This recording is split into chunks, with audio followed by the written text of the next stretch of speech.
So I'm gonna upload a couple of videos, this one and another one. The other one is what happened the week before this.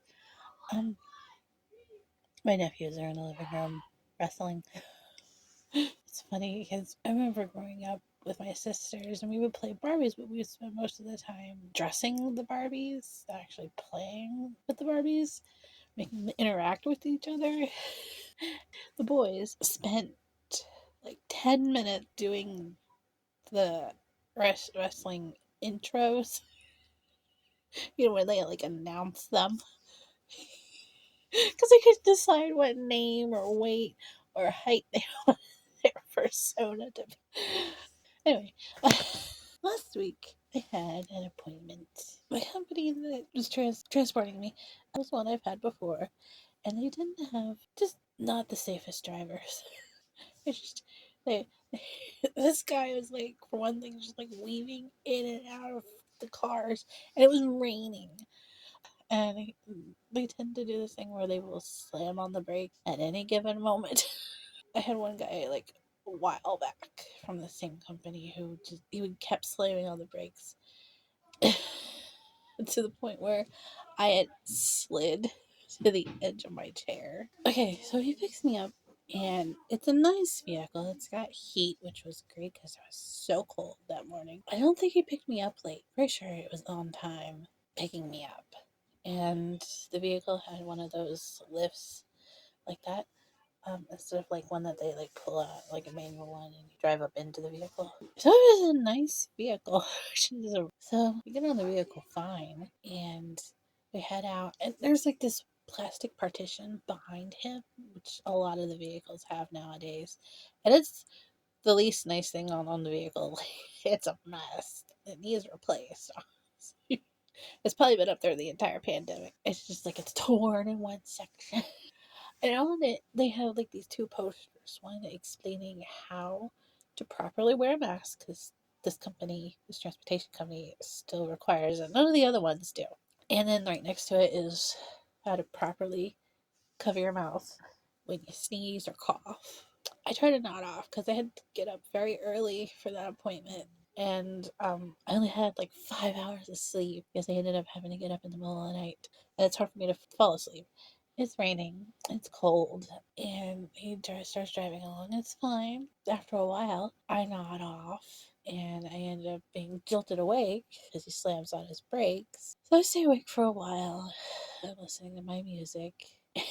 When we got on the vehicle, he asked me something about his radio, and I was like, "No, I'm fine. I have my own thing I'm listening to." And he was like, "No, no," and he said something else that I couldn't really understand, but I discerned that he meant, "Do you mind if I listen to my music?" And I was like, "Oh, that's fine. I don't care." And it was at a perfectly normal level, volume wise, when he asked me this. But at some point during the ride, he cranked it up, way up, and thank God I had my earbuds. Although on the way home, he did the same thing, and I had one in my book bag. I had taken one out of my ear, and I had fallen asleep before he cranked the music up. But then, of course, he hit the brakes, and I kicked my book bag off the wheelchair, and it was off my wheelchair for the rest of the ride. I couldn't reach it, couldn't get to the other earbud to pluck out his music, which wasn't bad, it was just loud. At least he turned it down when he dropped me off and picked me up. I hate it when people, like, even delivery people, are blaring music and they don't bother to turn it down when they stop to drop something off. And I've had drivers have their radios up really loud. They don't turn it down when they get to where they're dropping me off. So we're driving on the way there, and he's weaving in and out of the cars in the rain, slamming on his brakes, driving a little too fast for my comfort. We get there. It sends him past the roundabout, which he sees a car coming. Hi, I just wanted to point out that at this point, I had given up on falling asleep at all and was fully invested on watching what he was doing. So I'm craning my neck around those two posters because they were blocking my view of any cars in front of us. So I'm craning my neck around them, watching all of this, which is how I could see this car is coming. And he keeps going. We're this close to crashing into the car at the roundabout. And then when it takes you past the roundabout, it takes you behind the building, which there's this blind curb behind the building that I absolutely hate. when their GPS takes them. Makes me so nervous. And he's just flying around this blind corner. And then we get there. This is the part that really upset me. Because I don't know why he did it this way. He opened the side door, goes around to the back, opens the back, and gets on the vehicle and undoes my back restraints for the wheels. And then comes back around to the side and does the front one. I don't. Every other driver does it the other way. That's not the problem. It's just odd that he did it that way. I don't know why. Because he's got to go back around again to raise the lift up for me. So I don't understand. That's not the problem. I'm just nitpicking that. Uh, so I'm trying to back up. It's loud. We both have masks on, so we just sound muffled to each other. Raining. There's construction going on nearby, so it's just a very loud environment. And he's trying to direct me to turn this way and that, and I'm trying to, but it's wet and my wheelchair is being difficult. But I'm trying. And he proceeds to reach up and grab my joystick, and we kind of have this little fight where I'm trying to get him to shoo him off. You don't do that.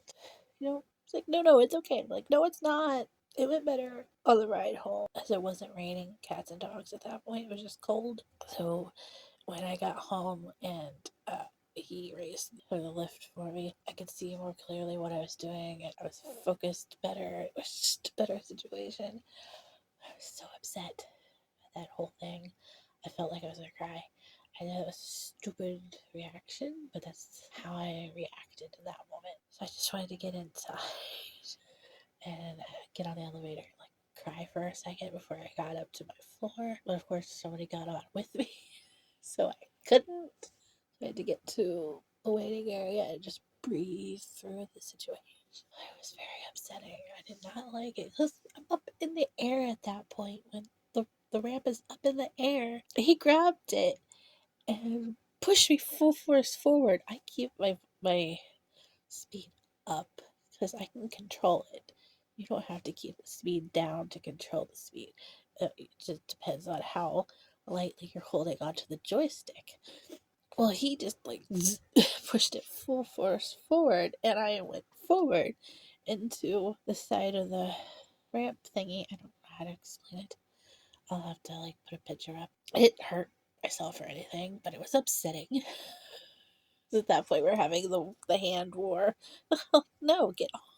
I didn't like that at all. It was really upsetting. And then I waited a while after my appointment. I did. Not terribly long, like an hour and a half, which is still annoying. So what if I had other things I wanted to get done? That's the thing that really bugs me, is they leave you waiting after your appointment. Like, you don't have other things that you might need to get done. Yep, that was Friday. But like I'm saying, it didn't get hurt or anything. It was just really annoying because that's my medical equipment. It's a lot of money. Not for me, for my insurance, but it was a lot of money. And it's not an easy process to get one of those, like people seem to think. Sorry, I'm adjusting my camera. It just slipped. And there's one control that I don't have on it, and it's one that where you just go straight up and down. No, it wasn't a huge problem because I wouldn't be in an apartment where I would need to like reach things high. In fact, I don't use it in my house. My house is not accessible. I only use it for appointments. So yeah, that was annoying and upsetting, and I did not like it, and I need to complain to the company about it. So